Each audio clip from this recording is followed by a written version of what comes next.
Well, what happens if something goes wrong? This is the thing, this is why this is so important. What happens if something goes wrong? An indeterminate set of those irrelevant entities has now become relevant. That's the problem, is the invisibility disappears. And so, for example, you're all treating each other in this room right now as ignorable entities, roughly speaking. You could all be blobs from a perceptual perspective. And if you look at how you see the room, except for the person that you're focusing on, everyone else is a blob. And some of them are virtually invisible blobs. And that's fine, because you're adequately represented as a blob unless you do something that disturbs the ongoing flow of goal-directed action. Just like the gorilla thing, right?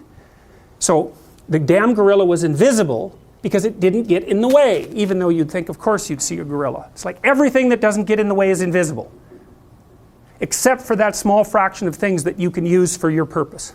And that's how you perceive. So it's so mind-boggling, that, because it puts perception into the realm of ethics. It isn't what you'd expect. You see what you're aiming at. And you know that. You know that. You're standing on a street corner and you look up. And soon there's 10 advanced chimpanzees like you right beside you looking up to see what the hell it is that you're aiming at. Because they assume, just by watching you, that if you're focusing your perception on something and you're fixated on it, that it's relevant and important. It's tool-like or maybe obstacle-like. It's relevant for some reason. And so we live in a landscape of relevance. And that's to me, that's an absolutely mind-boggling idea, because that is way different than living in a landscape of facts. It is not the same thing, even a little bit.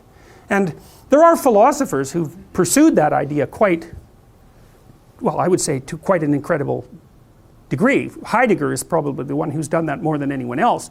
But the 19th century pragmatists were very interested in that as well. But because the classic scientific idea is something like, you perceive a universe of facts and derive conclusions and act. It's like, no, you don't. You perceive a landscape of pre-categorized relevance that's dependent on your ethic. Jesus, it's so peculiar, that. And so that brings up real questions like, what ethic best structures your perceptions? Well, that is the interesting idea as far as I'm concerned. Okay, so then we can make this a little bit more interesting, I think is the right way of thinking about it. Okay, well, so you've got tools and obstacles, but they're not dead. That's the other thing. Because we're in an ethical landscape, because we're in a motivated landscape, whether something is a tool or an obstacle actually matters to you. And we can actually define matter. Matter's a weird word, because there's matter, and then there's the things that matter. And you could say the world is made out of matter, or you could say that the world is made out of things that matter. And I would say you act like the world is made out of things that matter. You might say, I don't believe that, I believe it's made out of matter. But no, you don't, because that's not how you act. It might be what you say you do, but it is not what you do. So why do things matter? Well, first of all, irrelevant things don't matter. And thank God for that. So you want most things to be irrelevant. Now that's kind of dull, and it takes the glory and the glamour out of the world. But from a cognitive perspective, it's definitely an advantage. So irrelevancy, man, that's critical. And a huge amount of what you have done is learned irrelevance. It's the basis of your cognitive knowledge, is learned irrelevance. What to ignore. Okay, fine, so that zeroes things out. You turn most of the world into zero. Well, then you have this small subset of things that are beneficial to you, that you can use for the purposes of your current operation, which we'll define in more detail. You can use that for the purposes of your current endeavor. And then you have obstacles. And so, for example, if I'm late for class, so I'm in a particular state of mind, and I walk in here and I see that, I'm going to get a little burst of negative emotion. It's irritation. And the reason for that is not a recycling bin then. It's an obstacle that some dimwit left there just to annoy me. And I mean, you know what I mean. That's how you react to the world in a situation like that. It's like, it's not a recycling bin. If it's here, and I don't want to stand there, then it's a recycling bin. If it's there, it's an obstacle. And as soon as I look at it, it isn't that I see it and then get annoyed. It's that annoyance is part of the perception. Because it's an obstacle in my pathway, the emotion comes along with the perception. It's not laden on top of it. It's not, oh, I don't think that's a recycling bin, that's in the wrong place, now it's in my way, I should be annoyed. That isn't what happens, is the annoyance.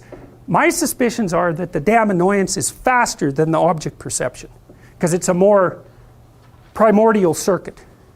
So you actually, now there's a great book if you're interested in this sort of thing. There's a great book called An Ecological Approach to Visual Perception, which was written by a guy named Gibson back in the 70s, and it's brilliant. His fundamental conclusion is, I think, wrong, but it doesn't matter. The book is not only brilliant because, see, he was the guy that came up with the idea of affordance. And an affordance is something that affords some utility, and that can be positive or negative. And he thought about the world as being full of furniture, roughly speaking, something like that. And that what you saw, what you perceived directly was the affordance. And so imagine the visual cliff experiment. So let's say I put a piece of glass over top of the space between these two tables, no chair there. And I take a duck, and I put the duck here, and the duck walks out on the glass. The duck doesn't care. It'll just walk out on the glass. Well, it's an aquatic animal, and so if there's depth underneath it, it doesn't really bother a duck. But if you put a human infant on there, old enough to crawl, the human infant will look over and it's not going on that glass. And you might say, well, what does it see? And you could say it sees a space between the two tables and infers that it might fall, but it's like 8 months old. Like, what the hell? It's inferring that? No, it's not. It sees a place to fall off of. And that's Gibson's fundamental point, is that you don't see a cliff, you see a falling off place. And of course, why wouldn't you see that? Because if that isn't what you saw, you wouldn't be here, because one of your dopey ancestors would have wandered off the cliff and died. The ones that saw a falling off place, they just stayed away from that.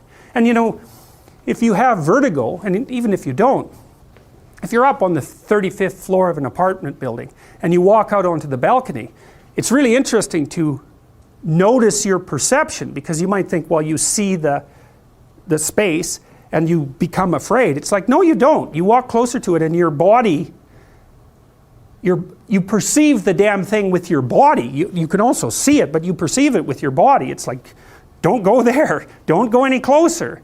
And there's an automatic mapping of that place onto do this. Go away from there.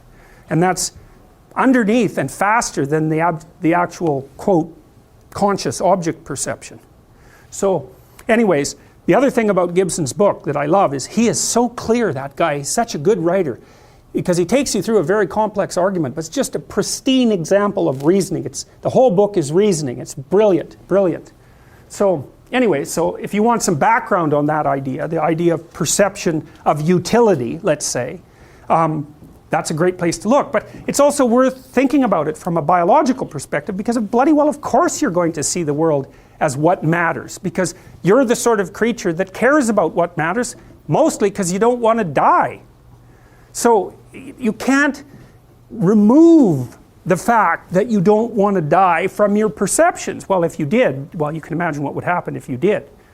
You know, you do something like wander off a falling off place, and that would be the end of you. So it's built into your damn perceptions. And so it's built into the facts that you see, because there's an infinite number of facts. And so even just selecting the facts, that's an ethical issue. So it actually matters practically too, because one of the things that I've come to understand about political arguments is, well, people say, well, the person on the other side of the ideological continuum has different opinions than I do. It's like, no, they don't. Or maybe they do. But they don't see the same facts. Because the filter they use to select from among the infinite number of available facts preferentially presents them with the facts that are relevant to them. And that's already built into their ethic. And so one of the horrible things about political discussions is that you're actually having a discussion about what the facts are. And you say, well, the facts are the same for everyone. It's like, yeah. It's like saying, I have an infinite library of books, and you can come into it. It's like, well, you're going to pick out the same book? It seems highly improbable.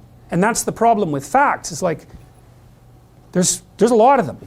You know, you try to do something like untangle the Israel-Palestine conflict. I mean, one of the things you just to start with is like, okay, how far back are you going to go? Well, I would say it depends on what argument you want to make. You know, if you want to make argument A, you go back 100 years. If you want to make argument B, you go back 3,000 years. And then you could have an argument about which time scale you should use, but it's not like it's obvious. You know, is it 10 years? Is it 1 year? Is it 6 months? Like, it's not 3,000 years. Is it 2,999 years? Like, where are the borders of relevancy when you're laying out the landscape of the argument? God only knows. It's intractable. And you know, partly the way your temperament solves that problem, because it does is say, well, a creature like you with your temperament preferentially attends to this set of facts.